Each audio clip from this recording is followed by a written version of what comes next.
let's address some of the questions that we received. One that we received is related to changes in tax legislation. I'll start with Brian. What impact do changes in tax legislation have on Parametric's ability to provide tax efficient offerings to our clients? Do these changes present a challenge in the implementation of these portfolios, or is Parametric standing ready when these changes occur?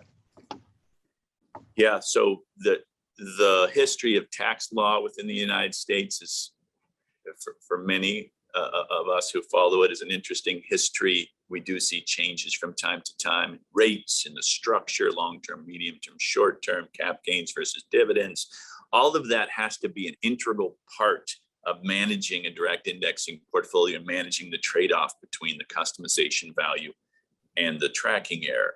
And so tax rates go up, tax rates go down. The value of tax management tends to follow a bit. So if tax rates are high, the value of tax management is higher. If tax rates are low, the value of tax rates are lower. Across the last 32 years, there's never been a time where tax rates are so low that tax management isn't hugely important. And I think we are all in the current paradigm of the United States tax legislation expecting tax rates to continue to rise. But you do need to have a provider who, part of that trade-off, is ready. In some sense, we have to retool the factory for new tax rates and new tax regimes. And so we are, part of our research process and part of our business management process is making sure that we're following those and ready to implement them and to counsel our advisors and to counsel our clients ahead of time. Are there changes coming that may shift or may alter the decisions they're making about positioning their portfolios? That's a big part of staying in this business and providing value in this business and being a leader in this business. And I think it's one that will only be more important in the next 12, 18, 24 months. So the value is seemingly sustainable. Can you talk a little bit about changes in terms of the way that one would, excuse me. I wanted to talk about FIFO, a little bit about FIFO, like changes in tax legislation that would actually modify how portfolios are implemented or how the value of losses are quantified. How do we stand ready? Yeah, so I think from time to time, the people that think about tax policy in the United States have thought about changing basic rules. For right now, you can identify a tax lot when you sell a security, a partial sale of security. You can identify the tax lot that you're selling to maximize the loss or minimize the gain, whatever the case may be.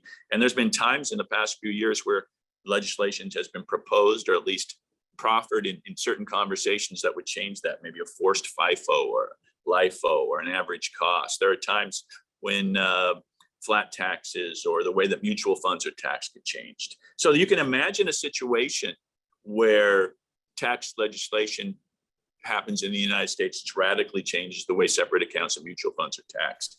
I don't think that's likely. Certainly we're ready and we'll continue to work to figure out what's the best way for our advisors and clients to react. What's most likely, Megan, is I think we'll continue to see the current tax structure, the current tax lot identification structure, and we'll see tax rates increase in response to the deficits, in response to the fiscal and monetary environments that we're in. And that will motivate advisors and it will motivate their clients to have the question about, are they being as tax efficient as they can, in 2022 and 2023, maybe more than even 19 and 20. Makes sense. Tom, when considering these likely increases, what should advisors be doing or planning for with their clients in advance of that? Well, I don't know many advisors, unless they're sort of CPA financial advisors, that are really as tuned into this as the firms that provide direct indexing. So what I would say, and I can't add any more than what Brian said about some of the issues that these advisors face, but what I would say is when you're doing due diligence on a prospective provider, you might get wowed by the technology. You might feel empowered by it if it's just technology you're getting, or you need to ask them, tell me how you keep track of what's happening in the tax laws and all the changes, and how you implement that in the portfolio construction process, are able to quickly pivot and do that. Because that should be part of the due diligence that any advisor or firm has when they're reaching out to a partner in this space. So with the advent of fractional shares, and this was touched upon briefly previously, what does that mean for the evolution of direct indexing? Maybe I'll ask Brian, how do we think about that at Parametric? Yeah, I think, just to start the very basic, the mathematics of holding a portfolio of a couple hundred stocks and spreading that out around round lots or even single securities becomes difficult as you get to lower minimums. So the basic idea here is if you don't have to own a full share of Berkshire Hathaway or Google or Amazon, and you can own a fractional share of many securities, you can build the same portfolio at 50,000 or 25,000 that you can for a client with 250 or $1 million.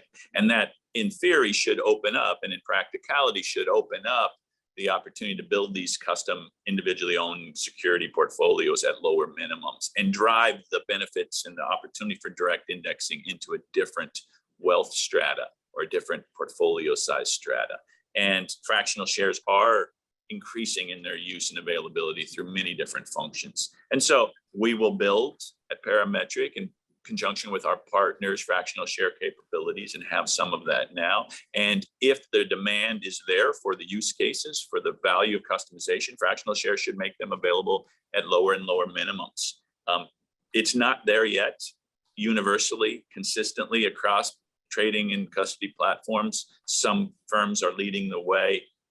My view is that it's still to be determined the demand for direct indexing customization at lower wealth stratas. Certainly technology will help, fractional shares will help, and time will tell. The next 3, 5, 10 years, we'll see if fractional shares and other corresponding changes in the industry, like commission-free trading, that's a huge one that has created opportunities for direct indexing where they may have been difficult before.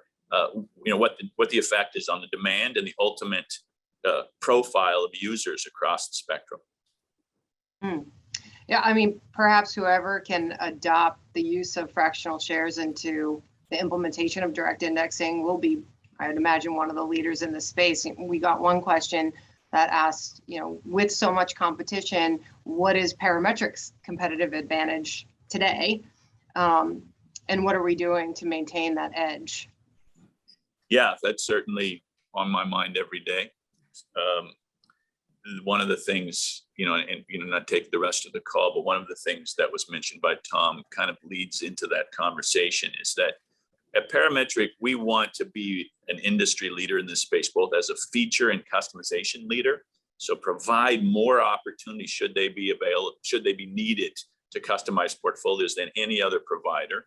Certainly provide the base customizations as efficiently and cost effectively across large scale as any provider, provided at a cost level that's extremely compelling relative to the value proposition in the competitive industry, and to continue to stay on top of opportunities to extend these customizations and make them more valuable to more people through researching tax opportunities, through connecting with charitable, lots of different innovations. So this is a product for us that has to be continually maintained through investments in technology, investments in research, and the investments in a overall team of professionals who can participate with the advisor and the client in all three aspects. That design process, what is the profile of the client? How do we create the customization that meets their needs?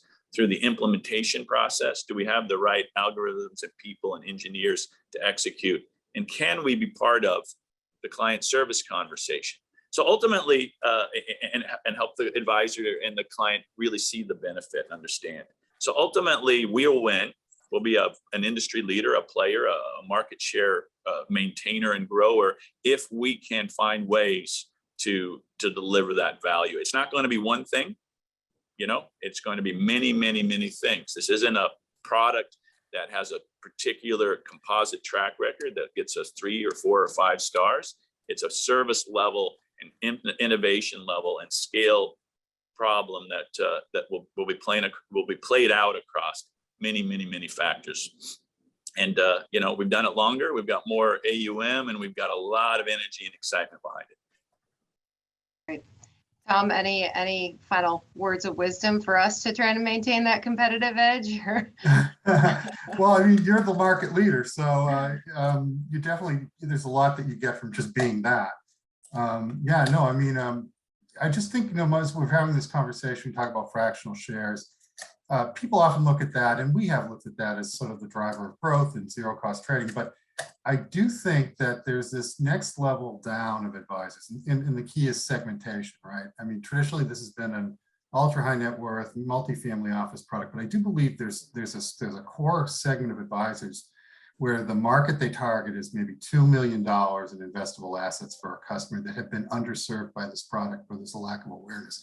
And that's going to be a real area where a lot of the growth is going to be driven. I mean, it's going to be interesting to see what happens in the direct side for sure with Schwab and Fidelity and even Vanguard, which bought Just Invest. But, you know, the limits there become how much is in a retirement account. So many people, as you get to the lower wealth tiers, most of their assets, or a sizable proportion, are in retirement accounts. So this doesn't become a product that's, from a tax perspective, is valuable to them. So I guess that's what my focus on the next level down, because I think that's where the biggest opportunity is.